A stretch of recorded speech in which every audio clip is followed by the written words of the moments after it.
The phone was already vibrating when I noticed the silence. No birds, no wind. Just that thin mechanical tremor crawling across the marble counter like a warning. I didn't pick it up. The message played anyway, speaker glitching, her voice sharp with authority she hadn't earned. If you want to join Thanksgiving, my daughter-in-law said, come wash the dishes. A pause, a breath taken like a challenge. I looked out through the glass wall of my villa, the Alps standing indifferent and permanent. Snowlight spilled across the floor, clean, unarguable. Enjoy, I said. I ended the call. The echo of my voice lingered longer than it should have. That's when I noticed my hands were steady. No tremor, no heat. The storm stayed where it belonged, behind my eyes. Minutes later, the phone lit up again. And again. By sunrise, 71 missed calls stared back at me. I rinsed an unused glass. Old habit. Control through repetition. The truth had already arrived. Everything else was noise. It didn't begin with proof. It began with phrasing. Your father is ruining our family. She said it softly, carefully. Our son sat between us.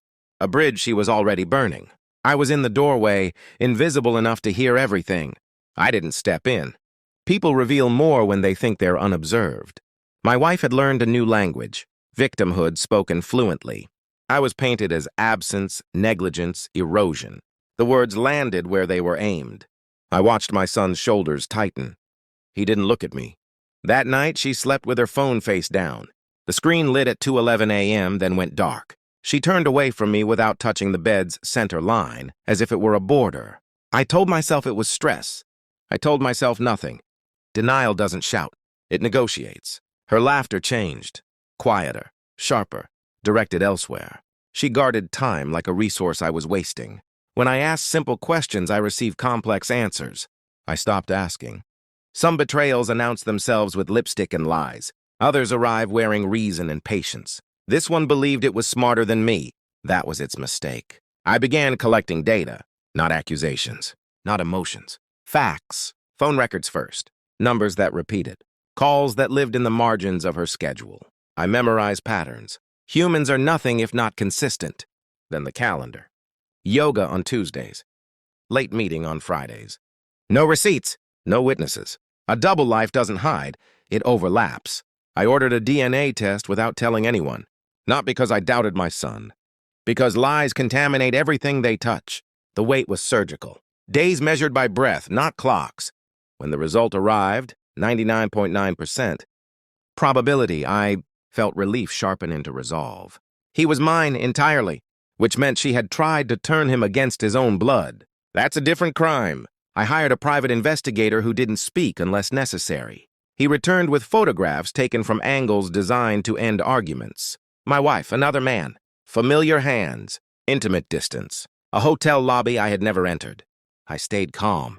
I kissed her goodnight. I poured wine. I listened.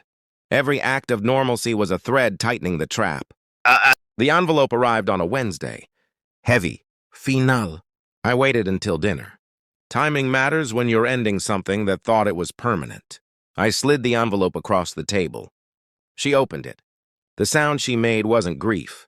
It was offense, like someone had rearranged her story without permission. She flipped pages. Her breathing fractured.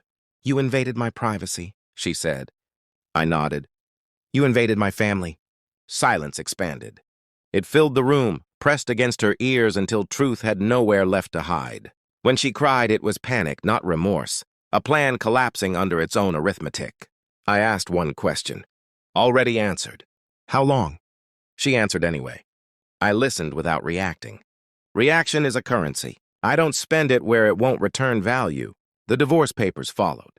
Efficient, cold, accurate. The performance was over. Court smelled like disinfectant and theater. She wore vulnerability like a tailored suit, spoke of loneliness, of my distance, of how our son needed her. When the judge asked him where he wanted to live, the room leaned forward. I choose my father, he said. No tremble, no hesitation. The sound she made then was small, unplanned, the kind of sound people make when control leaves the body. I didn't look at her. I looked at him. That was the end of my patience. I moved my assets quietly, sold what was loud, kept what was silent. Switzerland wasn't revenge. It was subtraction. When the Thanksgiving call came, command disguised as invitation, I answered with one word. Enjoy. Photos of my villa traveled without my help. Distance clarifies envy. 71 calls tried to re-enter a story that had closed its doors. I didn't answer. Power doesn't need witnesses. I wake up now without accusation. The mountains don't ask for explanations. The air doesn't rehearse old arguments. My son visits. He speaks freely. That's how I know I did it right. Betrayal didn't destroy me. Confusion did until I ended it. I didn't raise my voice. I didn't beg. I didn't explode. I let truth stand where lies needed applause. They mistook my restraint for weakness. They learned too late that silence is a blade, sharp, clean, and final. The phone hasn't rung in days. Neither has my conscience. I am finished explaining myself.